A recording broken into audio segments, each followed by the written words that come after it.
खास बुलेटिन में आपका स्वागत है। मैं हूं आपके साथ तान्या वर्मा। तो चलिए शुरुआत करते हैं बुलेटिन की।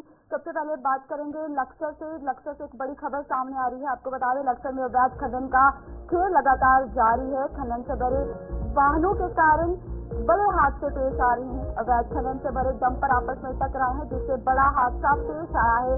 प्रशासन ने अवैध खनन को लेकर मौन साधा है। प्रशासन कोई कार्यवाही इस पर नहीं कर रहा है। हुसैनपुर के पास मुख्यालय बस अड्डे पर एक बड़ा हादसा पेश आया है। आपको बता दें, अवैध खनन से भरे डंपर आपस में टकराए हैं, मुश्किल से ड्राइवर की जान बची है। अवैध खनन से भरे वाहन लगातार हादसों को न्योता दे रहे हैं, मुश्किल में राहगीरों की जान फंसी है। प्रशासन फिर भी इस पर मौन है। लक्सर से एक बड़ी खबर आपको बता दें, खनन से भरे वाहनों के कारण हादसे जो है वो लगातार जारी है।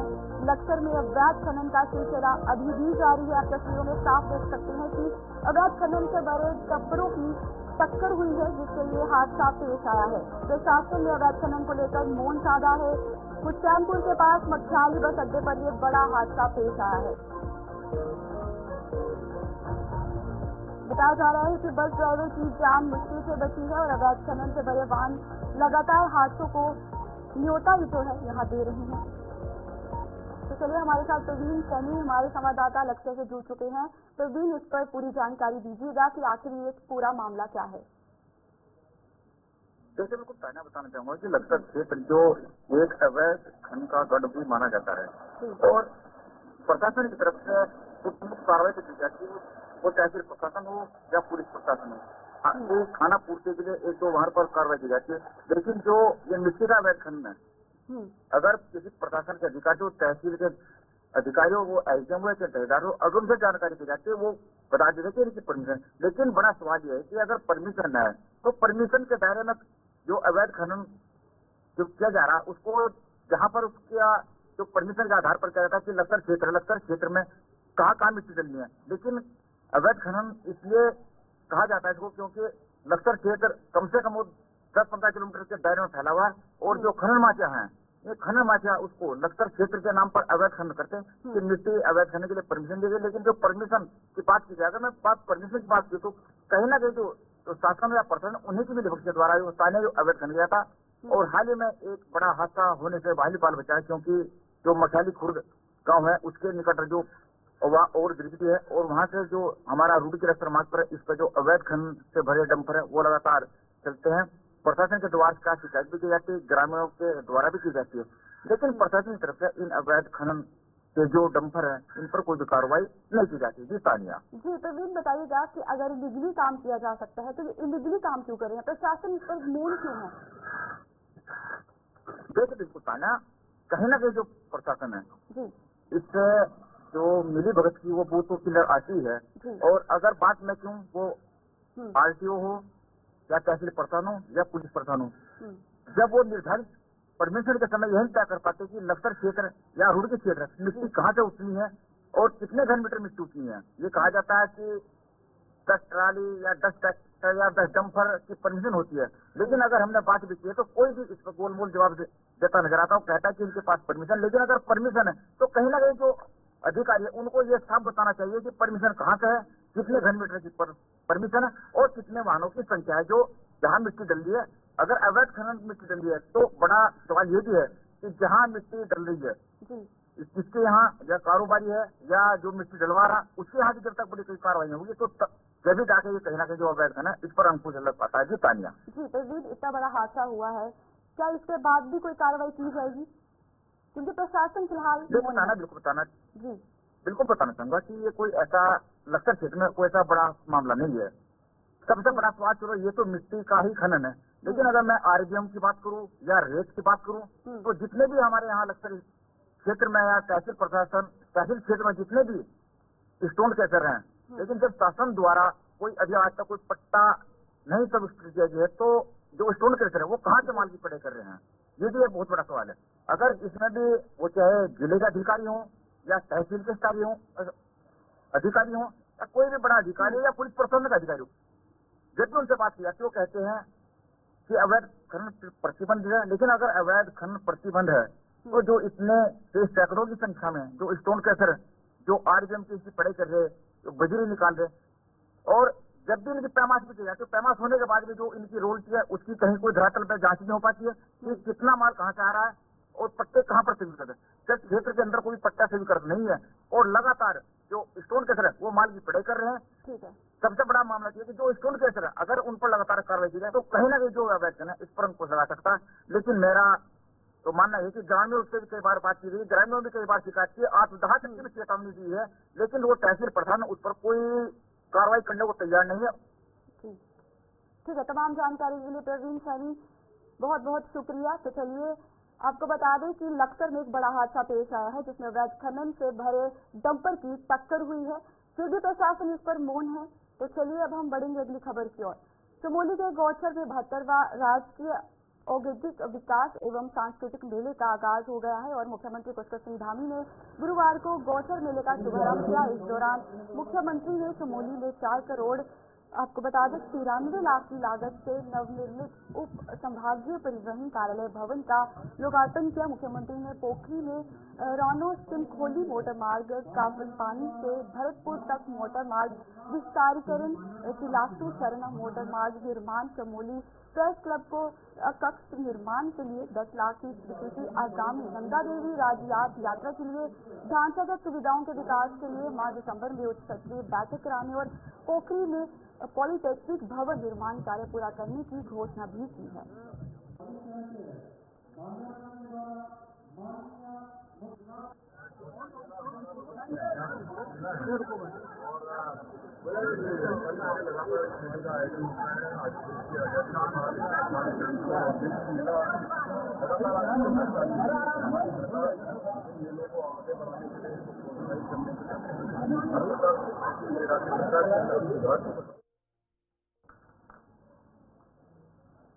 पिथौरागढ़ में आयोजित जौल जीवी मेला 2024 का शुभारंभ मुख्यमंत्री पुष्कर सिंह धामी ने किया। ऐतिहासिक जौल जीवी मेले की नींव स्कॉट रियासत के राजा पुष्कर पाल ने रखी थी और इनके शासनकाल में सन 1871 में तत्कालीन राजा पुष्कर पाल जी ने ही जौल जीवी मेले के संगम तट पर ज्वालेश्वर महादेव की स्थापना के साथ साथ जौल जीवी मेले की नींव डाली। राजा पुष्कर पाल जी के इस मेले की नींव डालने के दृष्टिगत आज मेला 153 वर्ष का हो चुका है और आपको बता दें कि शुरुआत में इस मेले में भारत, तिब्बत तथा नेपाल के लोग काली और गौरी नदी से पावन संगम स्थल में स्नान कर भगवान ज्वालेश्वर महादेव की पूजा करते थे। लोग दूर दूर नेपाल भारत से आकर लोग आपस में मिलन का मेला हुआ करता था। धीरे धीरे मेले का स्वरूप बदलता गया और धार्मिक से व्यापारिक हुआ। पहले ये मेला जानवरों, घोड़ों, खच्चरों, घी और शहद का व्यापारिक मेला होता था। नेपाल के हुमला जुमला से बलवान घोड़े खच्चर लाते, नेपाल का घी शहद भी लोग लाते थे। जौल जीवी के मेले को हमारे देश के प्रथम प्रधानमंत्री पंडित जवाहरलाल नेहरू के जन्म दिवस 14 नवंबर को बाल दिवस के अवसर पर मनाया जाने लगा। भारत और नेपाल के बीच और तिब्बत से, यहाँ से सदियों से ऐतिहासिक और सांस्कृतिक संबंध रहे हैं। अभी मेरे से पहले बोलने वाले सभी वक्ताओं ने उस पर प्रकाश डाला है। जहाँ तक मैं अगर बात करूँ हमारे पड़ोसी देश नेपाल की, तो यहाँ हमारा पूरे क्षेत्र में, चाहे धारचूला का क्षेत्र हो, जौल जीवी का क्षेत्र हो या पूरे पिथौरागढ़ जनपद का, हमारा झूलाघाट से लेकर पिछली से लेकर जितने भी देवड़ा से लेकर ये सीमांत क्षेत्र जो आता है और आगे चले जाए कुछ चंपावत और उधम सिंह नगर के अनेक स्थान जो नेपाल से जुड़े हुए हैं, वहाँ नेपाल से रोटी और बेटी का संबंध है। और प्रत्येक दिन जब अभी विवाहों का लगन शुरू होता है उस समय में प्रत्येक दिन कई बारातें नेपाल जाती हैं और कई नेपाल से यहाँ आती हैं। इस प्रकार का हमारा प्राण संबंध है और हमारे आदरणीय प्रधानमंत्री नरेंद्र मोदी जी के नेतृत्व में यह संबंध और अधिक मजबूत हो रहे हैं और प्रगाढ़ हो रहे हैं। उनके नेतृत्व में केदारनाथ और पशुपतिनाथ के बीच आध्यात्मिक यात्रा सजी हुई। एक यात्रा केदारनाथ से पशुपतिनाथ की हुई थी। उस यात्रा में भी दोनों के संबंधों को, दोनों राष्ट्रों के संबंधों को मजबूती प्रदान की थी। मुझे प्रसन्नता है कि बरसों से जल जीवी का ये मेला भारत और नेपाल के बीच भी सांस्कृतिक संबंधों के साथ साथ आर्थिक संबंधों को भी आगे बढ़ाने का काम करता आ रहा है। ये मेला निश्चित रूप से कुछ चुनौतियां भी आप समय के साथ खड़ी हुई हैं। जिस प्रकार से पहले इस मेले का एक अपना स्वरूप था, वो कभी बढ़ा है, कभी घटा है, कहीं न्यूनता आई है, लेकिन इन चुनौतियों के साथ भी ये मेला हमारे छोटे व्यापारियों का, कारीगरों का, किसानों को अपने उत्पादों को प्रदर्शित करने और उन्हें एक मंच प्रदान करने का भी बहुत बड़ा माध्यम है। मैं देख रहा था यहाँ पर जम्बू से लेकर ठेकुआ, गंधरायनी, अनेक प्रकार की जो औषधियां जो हमारे खान पान का हिस्सा हुआ करती थी, उसको भी कहीं न कहीं प्रोत्साहित करने के लिए ये मेला हमारा बहुत प्रमुख भूमिका निभाता है। भाइयों बहनों, आज हमारे प्रधानमंत्री जी के नेतृत्व में हमारी सरकार सीमावर्ती क्षेत्रों के समग्र विकास के लिए वाइब्रेंट विलेज प्रोग्राम के तहत पूरी प्रतिबद्धता के साथ काम कर रही है और सीमांत क्षेत्रों में उन क्षेत्रों को अब जिनको देश का अंतिम क्षेत्र कहा जाता था, अंतिम गांव कहा जाता था, माननीय प्रधानमंत्री जी ने। चलिए वक्त है छोटे से ब्रेक का, लौटते हैं ब्रेक के बाद।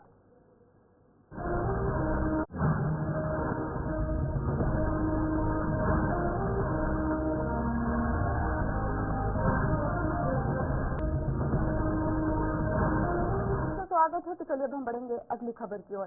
जैसे जैसे केदारनाथ का उपचुनाव नजदीक आता जा रहा है, वैसे ही बीजेपी और कांग्रेस के नेता एक दूसरे पर आरोप प्रत्यारोप लगाते हुए नजर आ रहे हैं। हाल ही में कांग्रेस के पूर्व प्रदेश अध्यक्ष गणेश गोटियाल ने बीजेपी पर कई आरोप लगाए हैं, जिसका पलटवार करते हुए बद्री केदार समिति के अध्यक्ष अजेंद्र अजय ने गणेश गोटियाल की मानसिक स्थिति पर सवाल उठाए हैं। उन्होंने कहा है कि जिस तरह से गणेश गोटियाल लगातार चुनाव हार रही हैं और कांग्रेस ने उन्हें अध्यक्ष पद से भी वंचित कर दिया है, उससे लगता है कि उनकी मानसिक स्थिति सही नहीं है और इस तरह के बयान देकर वो कांग्रेस में अपनी छवि बनाना चाहते हैं। वो बताएं कि केदारनाथ से कौन सी शीला गायब हुई है और जिस तरह से वो हाथ में जल लेकर कह रहे हैं कि ये हास्यास्पद कृत्य होने किया गया है और सभी लोग उसको मजाक में ले रहे हैं।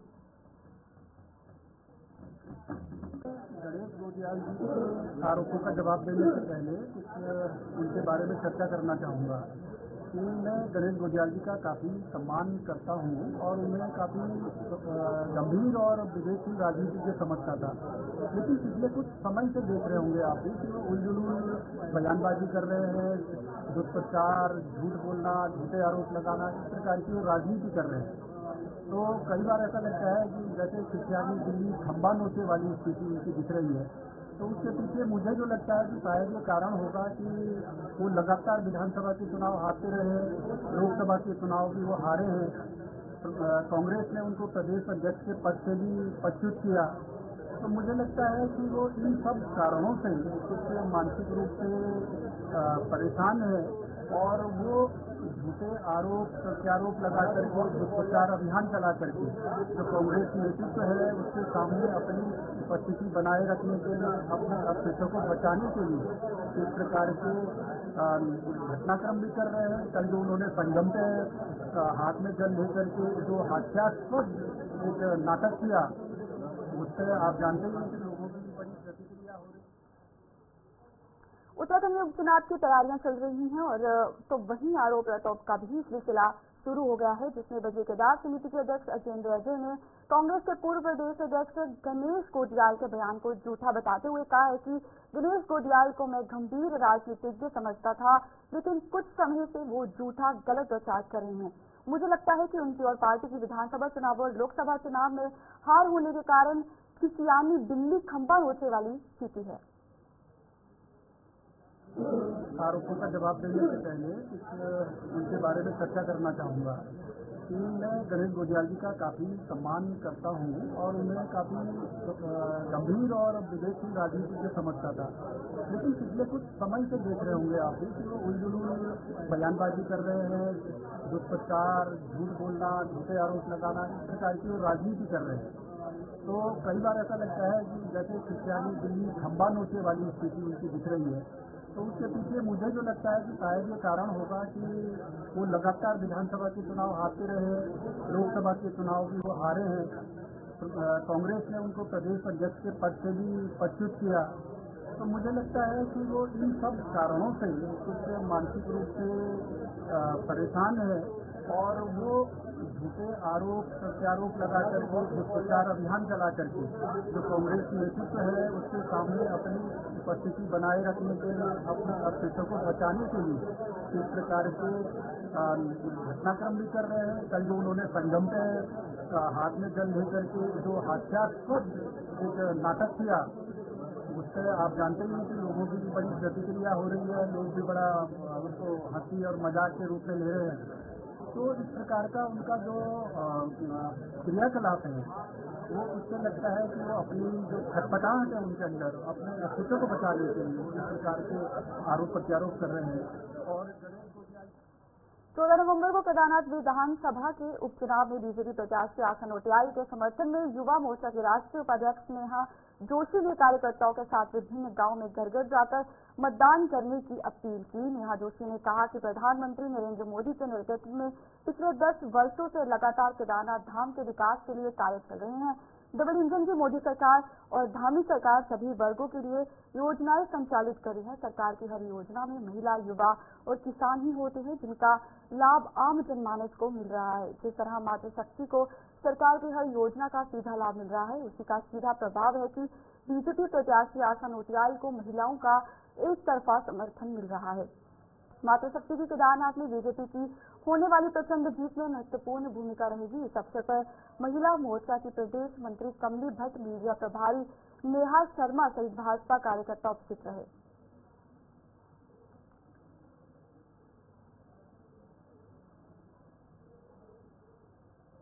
केदारनाथ विधानसभा सीट पर हो रहे उपचुनाव को लेकर विपक्ष जो है द्वारा दिल्ली में केदारनाथ मंदिर बनाए जाने के पुराने मामले को दिए जा रहे टूल का जवाब सुन रहे तीर्थ पुरोहितों के ने दिया है। और श्री केदारनाथ धाम के तीर्थ पुरोहितों का कहना है कि इस मामले में मुख्यमंत्री पुष्कर सिंह धामी ने त्वरित कार्रवाई करते हुए कड़ा कानून बनाया, जिसके लिए वे सदैव उनके आभारी रहेंगे। केदार सभा के अध्यक्ष राजकुमार तिवारी ने कहा कि श्री केदारनाथ धाम के नाम से दिल्ली में कुछ समय पूर्व जो केदारनाथ ट्रस्ट बना था, उस मामले में तब तीर्थ पुरोहितों की मुख्यमंत्री से वार्ता हुई थी, जिसके तत्काल बाद मुख्यमंत्री ने आश्वासन दिया था कि ऐसा नहीं होने दिया जाएगा। मुख्यमंत्री ने तीर्थ पुरोहितों की भावनाओं का सम्मान करते हुए इस मामले में कैबिनेट में प्रस्ताव रखा, जिसके बाद 4 धामों के नाम से देश में कहीं भी मंदिर नहीं बनाने को लेकर कड़ा कानून बनाया गया, जिसके लिए समस्त तीर्थ पुरोहित मुख्यमंत्री जी से भी आभारी हैं। जय बाबा केदार। श्री केदारनाथ धाम के नाम से जो श्री दिल्ली में जो केदार धाम ट्रस्ट बना था और उसका सबसे पहले विरोध श्री केदारनाथ धाम से ही हुआ था। और जैसे ही माननीय मुख्यमंत्री जी से वार्ता हुई, उन्होंने आश्वासन दिया और कैबिनेट में प्रस्ताव रखा। कैबिनेट में प्रस्ताव रखने के बाद उन्होंने चारों धाम के नाम से कहीं भी कोई भी मंदिर नहीं बनेगा, जो महत्वपूर्ण निर्णय लिया। इसके लिए श्री केदार सभा माननीय पुष्कर सिंह धामी जी का बहुत बहुत धन्यवाद एवं आभार प्रकट करती है। जय बाबा केदार, हर हर महादेव। केदार मैं धन्यवाद करना चाहूँगा बाबा केदार के अनन्य भक्त उत्तराखंड के माननीय यशस्वी मुख्यमंत्री पुष्कर सिंह धामी जी का, जो 31 जुलाई को केदार घाटी में आपदाई हुई। उसके बाद जो त्वरित रूप से रेस्क्यू ऑपरेशन चलाया गया, उन्हें त्वरित रूप से यात्रा को सुचारू रूप से चलाया गया। मैं माननीय धामी जी का श्री केदार सभा की ओर से, पूरी केदार घाटी की ओर से बहुत बहुत धन्यवाद करूँगा। और इससे पहले भी कई देवस्थान का मुद्दा रहा हो, यात्रा मार्गों का सुधारीकरण रहा हो, माननीय मुख्यमंत्री जी द्वारा हमारी घाटी के लिए बहुत ही कार्य किए गए हैं और आगे भी उम्मीद है माननीय मुख्यमंत्री जी से कि आप हमारी घाटी के लिए सदैव इस प्रकार तत्पर रहेंगे। मैं बाबा केदार से आपके दीर्घायु यशस्वी राजनीतिक जीवन की कामना करता हूँ। जय बाबा केदार। ओम नमः शिवाय। जय श्री केदार। अभी चुनाव के मामले में देखा जा रहा शिक्षकों के माध्यम से और अन्य लोगों के माध्यम से प्रचार चल रही है सरकार को बदनाम करने की। केदारनाथ उपचुनाव के लिए बीजेपी अपनी जीत को कायम रखने के लिए लगातार प्रचार प्रसार कर रही है, जिसके चलते राजपुर विधायक खजान दास ने केदारनाथ विधानसभा के उखीमठ में जनता दरबार लगाकर लोगों की समस्याएं सुनी और बीजेपी प्रत्याशी आशा नोटियाल के लिए वोट की अपील भी की। इस बीच खजान दास ने कहा कि आशा नोटियाल पहले भी केदारनाथ सीट का प्रतिनिधित्व कर चुकी हैं और हमारा विश्वास है कि आशा नोटियाल के दोबारा विधायक बनने के साथ केदारनाथ विधानसभा में विकास की लहर आएगी।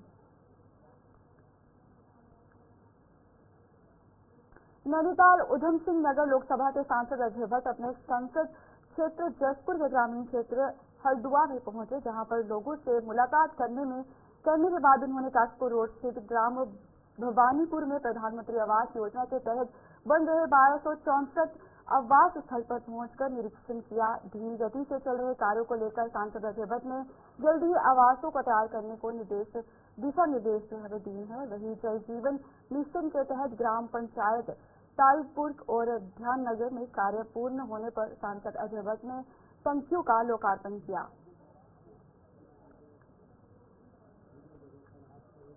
काम जल्दी होना चाहिए। पहले एक आवास की कीमत 3,50,000 थी, तो अभी उसे रिवाइज कर दिया है भारत सरकार ने। अब वो 3 लाख में प्रत्येक को मिलेंगे। अभी लगभग 900 करीब आवास आवंटित हो चुके हैं जिन्होंने रजिस्ट्रेशन किया था, और कुल 1200 के करीब 1264 करीब आवास यहाँ पर बन रहे हैं। ये साफ दिखाई दे रहा है कि केंद्र सरकार, हमारी राज्य सरकार किस तरह से आम आदमी की जरूरतों को पूरा कर रही है, और जो आवास योजना बनाई उसका शहरी क्षेत्र में और ग्रामीण क्षेत्र में कैसा लाभ मिल रहा है। काम की धीमी गति देखने के लिए मैं यहाँ आज आया हूँ। हमारी सारी टीम आई है कि काम इतना हल्का क्यों चल रहा है। मुझे ज्ञात हुआ कि बीच में कोई रिवाइज किया गया है और उसमें थोड़ा सा इसका पीरियड बढ़ा के जो दिसंबर में डेट ऑफ कंप्लीशन थी वो अब मार्च में जाएगी। लेकिन मुझे लगता है कि और तेज काम करना पड़ेगा, तभी हम मार्च में पूरा कर पाएंगे, वरना जिस गति से आज काम चल रहा है मार्च से भी आगे जाने की गुंजाइश है, जो अच्छा भी नहीं होगा। इसलिए जो डेवलपर हैं या एजेंसी हमारी निर्माण कर रही है, उनसे मेरा आग्रह रहेगा कि जो सरकार की मंशा है एज सोन एज, जल्दी से जल्दी आप बनाएं और जल्दी बनाकर, ताकि जो जिनको आवंटन हो चुका है वो लोग अपने घर पर आके उनको आभास हो इसका कि हमारा घर मिल चुका है, और उस अलौकिक आनंद अलग ही होता है। उनकी ज़रूरतें पूर्ण भी हो जाएंगी और एक मानसिक सेटिस्फेक्शन भी उनको होगा। मैं आग्रह है कि जल्दी काम करें और अपने यहाँ पर लेबर बढ़ाएं। चलिए, इस खास बुलेटिन में इतना ही। मुझे दीजिए इजाजत और आप बने रहिए गुलिस्तान के साथ।